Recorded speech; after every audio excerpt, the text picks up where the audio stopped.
Chemistry के online class में आप सभी लोगों का स्वागत है। जैसा कि हम लोग आयनिक यौगिक और आयनिक बंध पढ़े थे, आज हम लोग वैद्युत संयोजक मतलब ये आयनिक यौगिकों के सामान्य लक्षण पढ़ेंगे। वैद्युत संयोजक यौगिकों के सामान्य लक्षण क्या होते हैं? तो वैद्युत संयोजक यौगिकों के सामान्य लक्षण निम्नलिखित। भौतिक अवस्था, सामान्यतः आयनिक यौगिक जो होते हैं क्रिस्टलीय ठोस होते हैं, सभी ठोस अवस्था में होते हैं। आयनिक यौगिक जितने भी होंगे वे ठोस अवस्था में होंगे। आप जो भी देखते होंगे आयनिक यौगिक, फॉर एग्जांपल जितने भी लवण आप देखते होंगे, साल्ट, लवण देखते हैं ना, साल्ट, जैसे NaCl है, नमक देखे हैं, सोडियम कार्बोनेट देखे हैं, सर्फ में जो रहता है Na2CO3, सब में आयनिक बंध होता है Na+ और CO3 2-। सोडियम बाइकार्बोनेट मीठा सोडा देखे होंगे आप, जो ठोस है NaSCO3। जितने भी आयनिक यौगिक होते हैं सामान्यतः किस अवस्था में होते हैं? वे ठोस अवस्था में होते हैं। दूसरा पॉइंट इसमें देखेंगे गलनांक एंड क्वथनांक क्या होते हैं, melting point and boiling point क्या होते हैं। तो आयनिक यौगिक जो होते हैं परस्पर विपरीत आवेशी, जैसे Na है तो Na+ और NaCl है तो Na+ और Cl- से, KCl है तो K+ और Cl- आयनों से मिलकर बने होते हैं। परस्पर विपरीत आवेशित आयनों से मिलकर बने होते हैं। और जो आवेशित आयन होते हैं इनके बीच क्या होता है, प्रबल वैद्युत आकर्षण बल। जैसे Na+ है और यह Cl- है तो दोनों के बीच क्या होते हैं, बहुत ही प्रबल वैद्युत आकर्षण बल क्या होते हैं, उसके द्वारा यह जुड़े होते हैं। जिनको तोड़ने के लिए, मतलब इस बंध को, इसको तोड़ने के लिए क्या होती है, बहुत ही अधिक ताप या ऊर्जा की क्या होती है, आवश्यकता होती है। ठीक है, इसीलिए क्या होते हैं, इनके गलनांक एवं क्वथनांक क्या होते हैं, बहुत ही उच्च होते हैं। आ समझ में? तो आयनिक यौगिकों में विपरीत आवेशित आयनों के मध्य प्रबल स्थिर वैद्युत आकर्षण बल उपस्थित होते हैं। अतः इन यौगिकों की अवस्था परिवर्तन हेतु उच्च विद्युत आकर्षण बलों के बीच अधिक ऊर्जा की आवश्यकता होती है, अर्थात अधिक ताप की आवश्यकता होती है, जिसके परिणाम स्वरूप इनके गलनांक और क्वथनांक क्या होते हैं, उच्च होते हैं। इसमें प्रश्न पूछा भी जाता है, इनके गलनांक और क्वथनांक उच्च होते हैं क्योंकि इनके बीच प्रबल वैद्युत आकर्षण बल कार्य करते हैं। हर समझ में? अब नेक्स्ट पॉइंट क्या होता है, वैद्युत चालकता। तो ठोस अवस्था में क्या होते हैं, परस्पर प्रबल आकर्षक बलों को उपस्थित क्या आयनिक यौगिक विद्युत के क्या होते हैं, कुचालक होते हैं। मतलब ठोस अवस्था में जैसे देखेंगे विद्युत धारा का प्रवाह दो कारणों से होता है किसी भी चीज में। एक होता है आपके मुक्त आयनों के कारण और एक क्या होता है, मुक्त इलेक्ट्रॉनों के कारण। दो कारणों से होता है विद्युत धारा का प्रवाह, एक तो मुक्त आयन हो जाएगा और एक क्या होगा, मुक्त इलेक्ट्रॉन। जैसे देखेंगे धातु में ही विद्युत धारा प्रवाहित होती है क्योंकि धातुओं में मुक्त इलेक्ट्रॉन होते हैं। उसके अलावा उन पदार्थों में विद्युत धारा होगी जिनमें मुक्त आयन होंगे, मतलब धनायन होगा और क्या होगा, ऋणायन होगा। तो ठोस अवस्था में तो कोई धनायन ऋणायन होता नहीं। जैसे NaCl है, ठोस अवस्था में है तो उसमें धनायन और ऋणायन नहीं है। यदि हम इसको गला दें तो गला देंगे तो क्या हो जाएगा, या Na+ और Cl-, या किसी विलयन में घोल दें तो विलयन में घोल देंगे तभी वह किस रूप में हो जाएगा, Na+ आयन हो जाएगा और क्या हो जाएगा, Cl- हो जाएगा। तो जो आयनिक यौगिक होते देखेंगे ठोस अवस्था में परस्पर वैद्युत आकर्षण बलों की उपस्थिति के कारण आयनिक यौगिक जो होते हैं विद्युत के कुचालक होते हैं। पिघली गलित अवस्था में क्या होते हैं, विलयन अवस्था में आकर्षण बल क्षीण हो जाते हैं, समाप्त हो जाता है, जिससे आयन क्या होते हैं, मुक्त होकर गतिशील हो जाते हैं। अतः पिघली या जलीय विलयन में आयनिक यौगिक क्या होते हैं, मुक्त गतिशील आयनों की उपस्थिति के कारण, यही मुक्त आयनों की उपस्थिति बताए ना के कारण क्या होते हैं, विद्युत के सुचालक होते हैं। केवल आयनिक यौगिक की बात होती है क्योंकि उसमें धनायन और ऋणायन होते हैं। विलेयता जो क्या होती है इनकी, आयनिक यौगिक आगे पढ़ेंगे आप। आयनिक यौगिकों में विपरीत आवेशित आयनों Q1 और Q2 के मध्य प्रबल वैद्युत आकर्षण बल F कार्य करता है। यह बल आवेशों के मध्य दूरी r तथा मध्य परावैद्युत स्थिरांक K के व्युत्क्रमानुपाती होता है। मतलब F समानुपाती देख रहे हैं यहाँ पे, F समानुपाती क्या है, Q1 Q2/r²। मतलब Q1 और Q2 जितना ही रहेगा, Q1 और Q2 जैसे दो बिंदु आवेश हो, मान लीजिए कि Q1 हो और यहाँ पे Q2 हो और दोनों के बीच की दूरी यदि r है तो उनके बीच कार्य करने वाला बल आप पढ़े होंगे या चीज तो F समानुपाती क्या हो जाएगा, Q1 Q2/r², या F = Q1 Q2/r²। तो जितना ही अधिक रहेगा दूरी उनके बीच क्या होगा, बल उतना ही कम रहेगा। ठीक है, अब विलेयता क्या होती है इनकी, जल में विलेयता। जल, हम जब जल के अणु घोलते हैं किसी चीज़ को, जल में अणु में, ठीक ना, तो जब जल में हम घोलते हैं आयनिक यौगिकों को, जैसे मान लीजिए कि यहाँ NaCl है, यहाँ पे क्या है, NaCl है, तो NaCl में जैसे देखेंगे धनायन है, फिर ऋणायन है, बना ना, फिर धनायन है, फिर क्या है, ऋणायन, ऐसे बना है।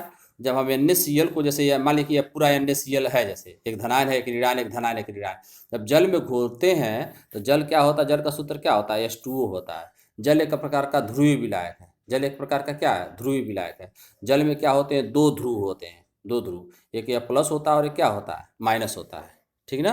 एक प्लस होगा और एक क्या होगा, माइनस होगा। तो जब हम उसको आयनिक यौगिक को जल में घोलते हैं तो जल के जैसे धनावेशी सिरा देखेंगे यहाँ पे, जैसे यहाँ पे धनावेशी सिरा है ना, यहाँ पे यह धन है और यह क्या है, ऋण है, ठीक है। यह धन है और यह क्या है, ऋण है। धनावेशी सिरा उसको ऋणायनों के चारों ओर से घेर लेते हैं, ऋणायनों को क्या कर रहे हैं, चारों ओर से घेर लेते हैं और उसको अपनी ओर खींचते हैं। और उसको धनायन को, उसके धनायन जो होगा, जैसे यहाँ इसके बाद देखेंगे धनायन है, धनायन है ना, धनायन को क्या घेरेंगे, ऋणायन घेर लेंगे, उसको अपनी ओर खींचेंगे। तो जब NaCl होगा, जैसे मान लीजिए कि यहाँ पे NaCl है, जैसे एक Na है आ प्लस आ Cl यहाँ पे माइनस है, तो इसके चारों तरफ क्या हो जाएंगे, धनायन घेर लेंगे, ऐसे इसके चारों तरफ धनावेशी सिरा घेर लेंगे। आ Na प्लस के चारों ओर क्या हो जाएंगे, जल का ऋणावेशी सिरा ऐसे घेर लेंगे। मान लीजिए जल है ना, ऐसे जल ध्रुवीय विलायक है, तो इसके ऋणावेशी सिरा क्या होंगे, Na प्लस के चारों ओर से घेर लेंगे ऐसे, ठीक है। हाँ, तो धनावेशी सिरा, इन दोनों के बीच जो बंध होगा, या देखेंगे मैं जो बना रहा हूँ, ये क्या हो जाएगा, दुर्बल हो जाएगा और जल में क्या होंगे, वे अपने आयनों में चले जाएंगे। जैसे देखेंगे यहाँ पे फिगर में बनाया गया है, NaCl का क्रिस्टल बनाया गया है, जल के और पहले ऋणायन को घेरा है। यहाँ पे देखेंगे ऋणायन को, वही चीज़ यहाँ पे दिखाया गया है, ऋणायन को ऐसे घेर लिया, जैसे ऋणायन यहाँ पे क्या होगा, Cl माइनस होगा। इसी तरह धनायन के कौन सा, धनायन को जैसे Na प्लस जो होगा, उसके चारों ओर क्या घेर लेंगे, ऋणायन घेर लेंगे, ठीक है। और उस पर आकर्षण बल आरोपित करेंगे, जैसे नीचे यहाँ पे दिखाया गया, देखेंगे आप नीचे यहाँ पे Na सोडियम आयन का देखें दिखाया गया है ना, क्या हो जाएगा, वो टूट जाएगा, ठीक है। तो यही चीज़ इसमें दिया है, हाँ। आप इसका स्क्रीनशॉट क्या कर सकते हैं, ले सकते हैं, स्क्रीनशॉट आप ले लीजिए इसका, ठीक है, और पढ़ सकते हैं, ठीक है।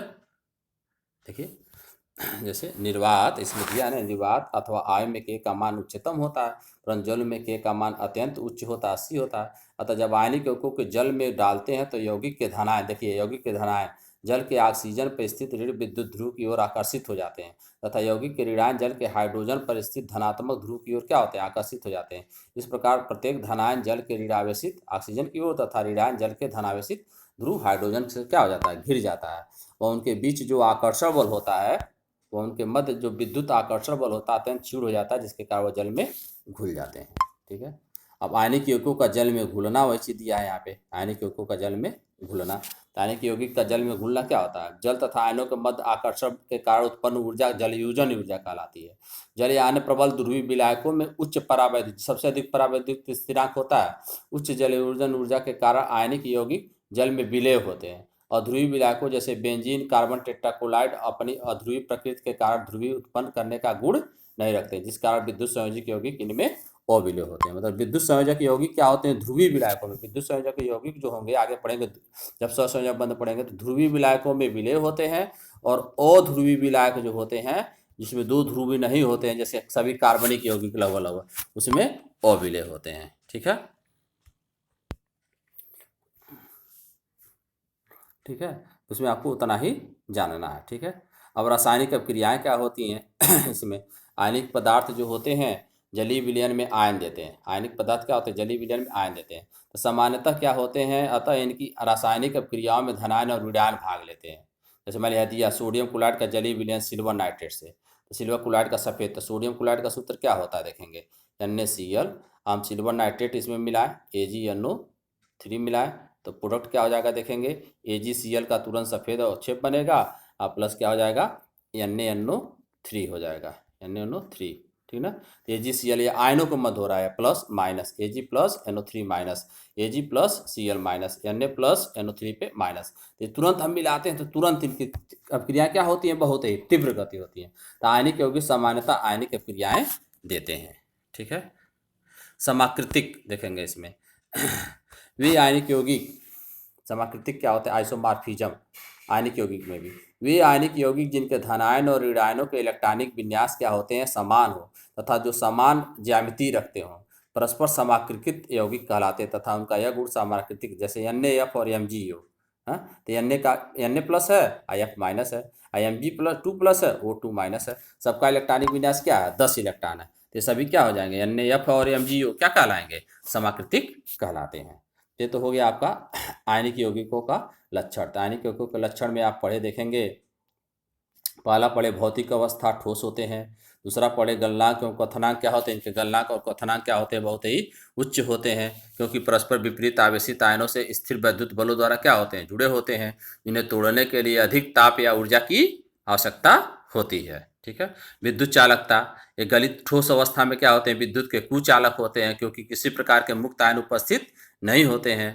गलित या विलयन अवस्था में क्या होते हैं, विद्युत के सुचालक होते हैं, क्योंकि उनमें मुक्त आयन उपस्थित होते हैं। ऐसे ही विलयता आपको समझाए हैं, ध्रुवीय इलाकों में विलय होंगे, जैसे देखेंगे धनायन को क्या करेंगे, उसके ऋणायन घेर लेंगे ध्रुवीय इलाके के, या ऋणायन को क्या घेर लेंगे, धनायन घेर लेंगे, और दोनों के बीच बना बंध क्या हो जाता है, वह टूट जाता है। ठीक है। रासायनिक अपक्रियाएं पढ़े ही आप। अब आ जाएंगे आप सहसंयोजक आबंध। सहसंयोजक आबंध क्या होता है, तो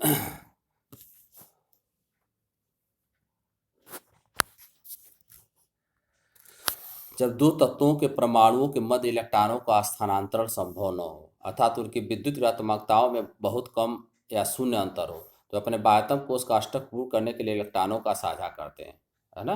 तो सहसंयोजक बंध की मेन परिभाषा यही होगी। अतः सहसंयोजक बंध की मेन परिभाषा जो होगी, अतः दो परमाणुओं के मध्य इलेक्ट्रॉनों की बराबर की साझेदारी द्वारा जो आबंध बनता है उसे हम सहसंयोजक बंध कहते हैं। जो आबंध बनता है उसे हम क्या कहते हैं, सहसंयोजक बंध कहते हैं। साझे में भाग लेने वाला जैसे उसमें था, प्रत्येक परमाणु उत्कृष्ट गैस का विन्यास प्राप्त कर लेता है, तथा इस साझित युग्म पर दोनों परमाणु क्या होते हैं, समान अधिकार रखते हैं। ठीक है ना। जैसे आप कोई चीज़ खरीदते हैं, जैसे 2 रुपये में कोई चीज़ मिल रही है और 2 लोग मिल के 1-1 रुपया लगाते हैं, उसको खरीद लेते हैं, तो उस वस्तु पर दोनों का क्या होगा, समान अधिकार होता है। ऐसे ही जब साझे का इलेक्ट्रॉन युग्म होगा, दोनों परमाणु बराबर की साझेदारी करते हैं, तो दोनों परमाणुओं का उस साझे के इलेक्ट्रॉन युग्म पर क्या होगा, समान अधिकार होगा। साझे में प्रयुक्त इलेक्ट्रॉन आबंध युग्म बॉन्ड पेयर कहलाते हैं। ठीक ना, बॉन्ड पेयर कहलाते हैं। सहसंयोजक आबंध में बनने में निर्मित यौगिक क्या कहलाते हैं, सहसंयोजक यौगिक कहलाते हैं। जैसे मेथेन है, जल है, एथेन है आदि। ठीक है। ये चीज़ें आप जानेंगे अभी आप। ठीक है। अब सहसंयोजक आबंध के प्रकार क्या होते हैं, सहसंयोजक आबंध कितने प्रकार के होते हैं। तो सहसंयोजक आबंध में जैसे मान लीजिए कि 2 परमाणु 1-1 इलेक्ट्रॉनों का साझा किया, तो क्या होता है, एक बॉन्ड बनता है। और 2-2 इलेक्ट्रॉनों का ऐसे 2 परमाणु दोनों को भिन्न दर्शाने के लिए दिखाया गया, साझा किया तो डबल बॉन्ड बनता है। और 3-3 इलेक्ट्रॉनों का 2 परमाणु साझा करते हैं, ऐसे 3-3 इलेक्ट्रॉनों का मान लीजिए कि 2 परमाणु से साझा किए तो ट्रिपल बॉन्ड बनता है। ठीक है। तो एकल सहसंयोजक बंध, एकल सहसंयोजक बंध कैसे बनता है देखेंगे आप। जैसे जानते हैं, 2 परमाणुओं के मध्य केवल 1-1 इलेक्ट्रॉनों या 1-1 इलेक्ट्रॉन युग्म की साझेदारी से बनने वाला आबंध एकल सहसंयोजक आबंध कहलाता है। इन दोनों आबंधित परमाणुओं के मध्य एकल लेखा द्वारा क्या किया था, प्रदर्शित किया जाता है। ठीक है ना। हाँ, समझ में आ रहा है। 1-1 इलेक्ट्रॉन की पहले भी आप पढ़े हैं। जैसे मान लीजिए कि H2 का निर्माण है, तो हाइड्रोजन का जैसे क्या होता है, हाइड्रोजन के बाह्यतम कोश में 1 इलेक्ट्रॉन होते हैं। इसकी नजदीकी अक्रिय गैस की अस्थायी संरचना प्राप्त करेगा, हीलियम का कितने इलेक्ट्रॉन की आवश्यकता है, 1 और इलेक्ट्रॉन की। और दूसरा हाइड्रोजन भी है, इसके भी बाह्य कोश में 1 इलेक्ट्रॉन है। तो दोनों परमाणु क्या करेंगे, 1-1 इलेक्ट्रॉन का साझा कर लिए। जब 1-1 इलेक्ट्रॉन का साझा किया तो इसके पास भी 2 इलेक्ट्रॉन हो गया और इसके पास भी 2 इलेक्ट्रॉन हो गया। तो यह कितना इलेक्ट्रॉन बचा, साझे का कितना इलेक्ट्रॉन बना, 1 इलेक्ट्रॉन युग्म। तो साझे के 1 इलेक्ट्रॉन युग्म को हम एक ऐसे पड़ी रेखा से प्रदर्शित करते हैं, ऐसी को हम एकल आबंध कहते हैं। ठीक है। हाँ, तो यहाँ पे आप देख लें, स्क्रीनशॉट ले सकते हैं। ठीक है। हाइड्रोजन परमाणु के बाह्यतम कोश में चीज़ों में सदा 1 इलेक्ट्रॉन होते हैं। इसे निकटतम अक्रिय गैस हीलियम की स्थायी संरचना प्राप्त करने के लिए सिर्फ 1 अतिरिक्त इलेक्ट्रॉन की आवश्यकता है। अतः 2 परमाणु परस्पर 1-1 इलेक्ट्रॉन का साझा करते हैं, वही एकल बंध बनाते हैं। जैसे देखेंगे यहाँ पे, या 1-1 इलेक्ट्रॉन युग्म है ना दोनों का, यहाँ पे डिफर करने के लिए आप ऐसे बना सकते हैं, 1 का इलेक्ट्रॉन क्रॉस से, 1 इलेक्ट्रॉन का गोला या डॉट से भी बना सकते हैं। इसी को हम सिंगल बॉन्ड कहते हैं। ठीक है। ऐसे ही Cl2 में होता है। Cl2 के बाह्य कोश में कितने इलेक्ट्रॉन होते हैं, Cl है, Cl के बाह्य कोश में कितने इलेक्ट्रॉन होते हैं, 7 इलेक्ट्रॉन होते हैं। कितने इलेक्ट्रॉन, 1 2 3 4 5 6 7। दूसरे Cl के भी बाह्य कोश में कितने इलेक्ट्रॉन होते हैं, 7 इलेक्ट्रॉन होते हैं। किसकी अक्रिय गैस की अस्थायी संरचना प्राप्त करेगा, अपने नजदीकी आर्गन की, है ना। तो दोनों को कितने इलेक्ट्रॉन की आवश्यकता है, 7 है, तो 1-1 इलेक्ट्रॉन। तो ये भी क्या करेगा, 1 इलेक्ट्रॉन का इससे साझा कर लिया तो इसमें 8 हो गए, और ये भी 1 इलेक्ट्रॉन का इससे साझा के लिए 8 हो गए। तो दोनों के बीच क्या होगा, या साझे का 1 इलेक्ट्रॉन युग्म हो गया ना, तो 2 1 इलेक्ट्रॉन युग्म हो गया, तो ऐसे हम इसको Cl सिंगल बॉन्ड Cl कह देते हैं। ठीक है। हाँ, ऐसे ही एच में देखेंगे, एच में क्या है, एक एच है और एक Cl है। एच के बाह्य कोश में कितने इलेक्ट्रॉन, एक। Cl के बाह्य कोश में कितने इलेक्ट्रॉन, 7 इलेक्ट्रॉन होते हैं। यह किसकी अक्रिय गैस अस्थायी संरचना प्राप्त करेगा, एक इलेक्ट्रॉन की आवश्यकता है आर्गन की। यह किसकी, एक इलेक्ट्रॉन की आवश्यकता है अक्रिय गैस की अस्थायी संरचना प्राप्त करेगा हीलियम की। तो क्या करेंगे, दोनों एक एक इलेक्ट्रॉनों का, यह भी एक इलेक्ट्रॉन का ऐसे साझा किया और यह भी ऐसे एक इलेक्ट्रॉन का साझा किया, और दोनों के मध्य क्या हो गया, साझे का एक इलेक्ट्रॉन। इसमें भी 8 इलेक्ट्रॉन बाह्य कोश में हो गए ना, 8 इलेक्ट्रॉन। अब इसमें भी क्या हो गया, बाह्य कोश में हाइड्रोजन में भी क्या हो गया, 2 इलेक्ट्रॉन हो गए। तो साझे का दोनों के बीच कितना इलेक्ट्रॉन युग्म बना, एक इलेक्ट्रॉन युग्म। इसी को हम एच सिंगल बॉन्ड Cl ऐसे कर लेते हैं। ठीक है, आप इसको स्क्रीनशॉट चाहे तो ले लें समझने के लिए, हाँ वही चीज़ है, पढ़ लें इसमें। ठीक है, हाँ देखें दिया है इसमें, यहाँ पे फिगर भी दिया है। ठीक है, अब आ जाएंगे आप यहाँ द्विसहसंयोजक आबंध क्या होते हैं। द्विसहसंयोजक आबंध के लिए क्या हो जाएंगे, दो दो इलेक्ट्रॉनों का साझा करेंगे। हाँ, अस्थायी विन्यास प्राप्त करने के जैसा ऊपर बताया है, दो परमाणुओं के मध्य दो दो इलेक्ट्रॉनों युग्मों या 4 इलेक्ट्रॉन की, दो दो इलेक्ट्रॉन होगा ना साझा नहीं पर द्विसहसंयोजक आबंध बनता है। इन दोनों परमाणुओं के मध्य दो सीधी रेखाओं से क्या करते हैं, प्रदर्शित करते हैं। उदाहरण जैसे देखेंगे यहाँ पे O2 है, O2 के निर्माण। ठीक है, तो O2 के निर्माण के लिए ऑक्सीजन परमाणु के क्या होते हैं, ऑक्सीजन परमाणु के बाह्य कोश में कितना इलेक्ट्रॉन है, 6 इलेक्ट्रॉन है। तथा इसे अपनी निकटतम अक्रिय गैस नियान की हैगा ना, अस्थायी संरचना प्राप्त करने के लिए कितने इलेक्ट्रॉन की आवश्यकता है, 2 इलेक्ट्रॉन की आवश्यकता है। अतः दो परमाणु परस्पर क्या करेंगे, इसमें दो दो इलेक्ट्रॉनों का क्या करेंगे, साझा करेंगे। जब दो दो इलेक्ट्रॉनों का साझा कर लेंगे तो उनके बाह्यतम कोश में कितना इलेक्ट्रॉन हो जाएगा, 8 इलेक्ट्रॉन पूर्ण हो जाएगा। उनके बाह्यतम कोश में कितना इलेक्ट्रॉन पूर्ण हो जाएगा, 8 इलेक्ट्रॉन पूर्ण हो जाएगा। अर्थात अस्थायित्व प्राप्त कर लेते हैं, दो इलेक्ट्रॉनों के कारण के मध्य द्विसंयोजक आबंध बनता है। ठीक है, तो आपका हो गया यह।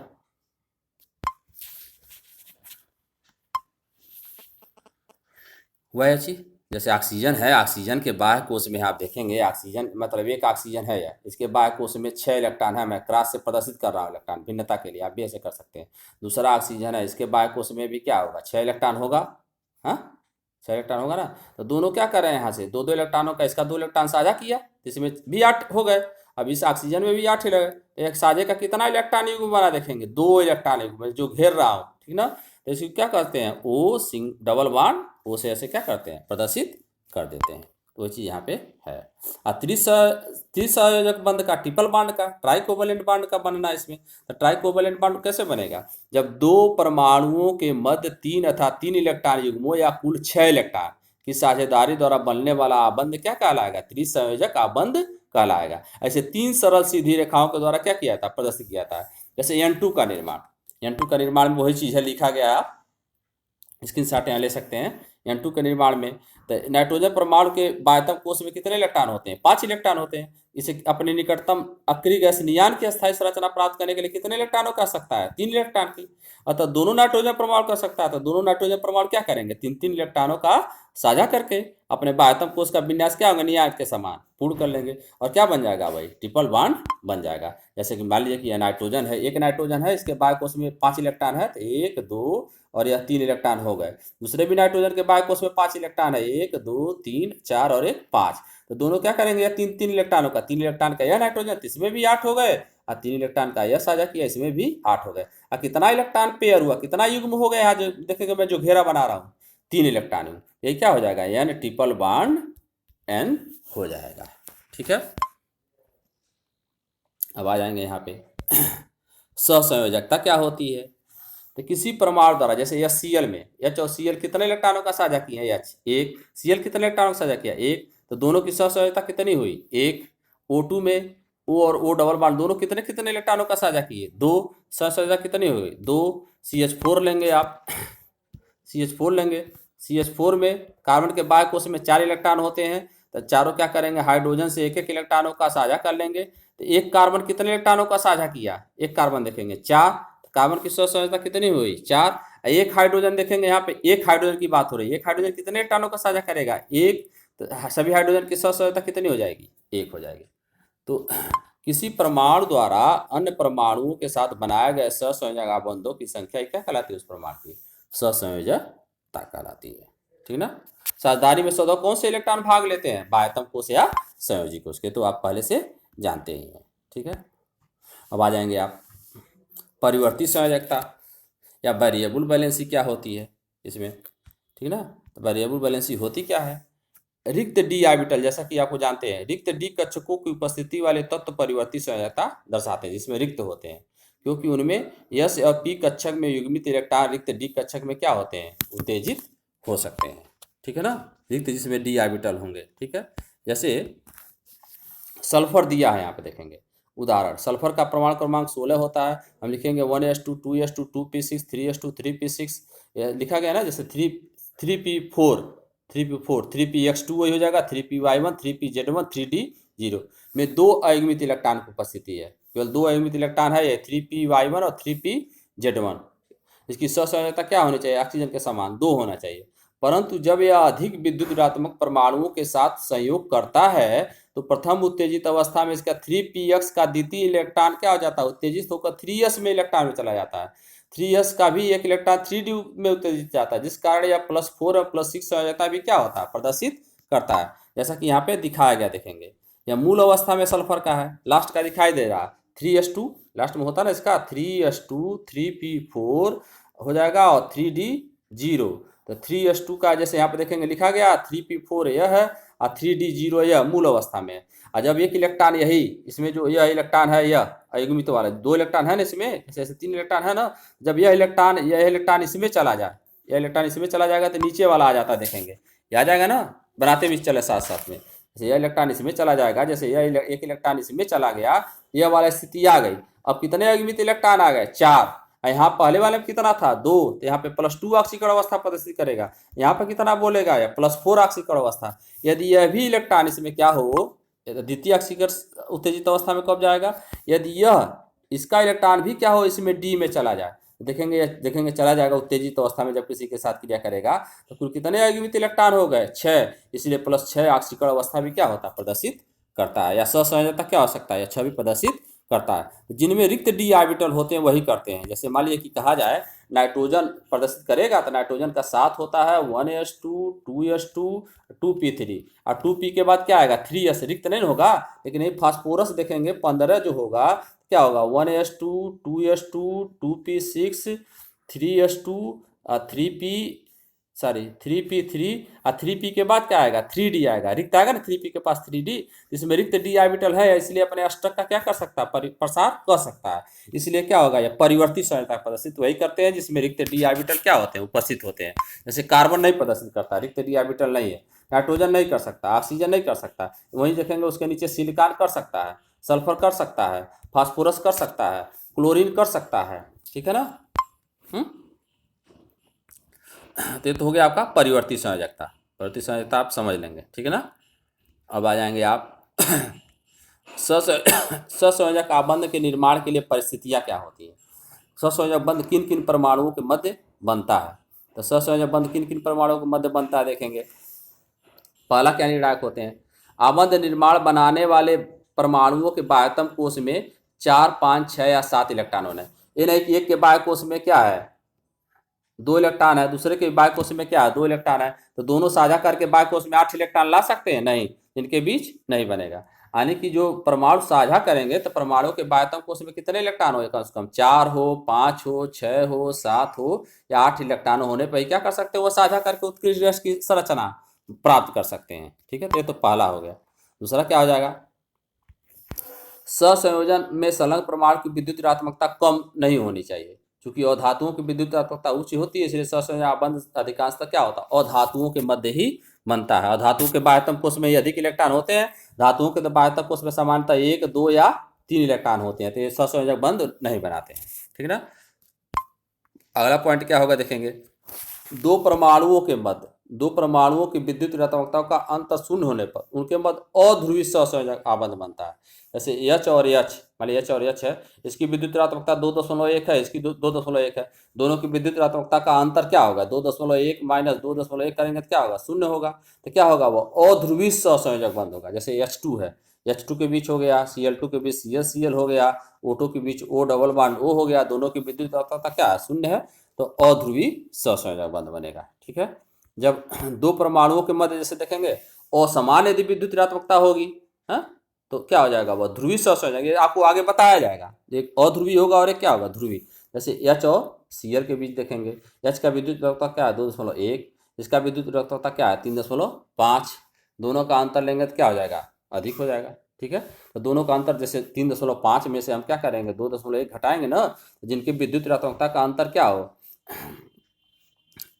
देखेंगे यहाँ पे दिया गया है असमान विद्युत ऋणात्मकता तथा विद्युत कम अंतर समानता 1.5 से कम वाले परमाणुओं और धातुओं के मध्य क्या होता है, ध्रुवीय सहसंयोजक बंध बनता है। जैसे H2O H और O के मध्य, ठीक है ना, बनेगा ध्रुवीय सह, या Cl दिया है ना, CO2 कार्बन और ऑक्सीजन के बीच ऐसे बंध बनता है, ये चीज़ आप जानेंगे। हो गया।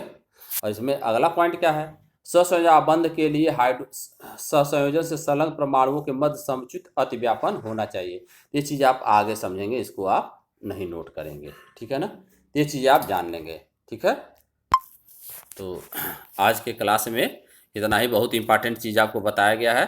सभी लोग क्या करेंगे, ध्यान से इसको पढ़ लेंगे। नोट्स का PDF भी भेजा जाएगा, आप क्या करेंगे PDF भी नोट कर लेंगे, बहुत आसान चीज़ें हैं। तो आज के क्लास में आप सभी लोगों का बहुत बहुत धन्यवाद। इसमें क्या कर सकते हैं आप, पीछे का भी देखने के लिए वीडियो क्या करेंगे, इस चैनल को आप सब्सक्राइब कर लेंगे। ठीक है, ओके।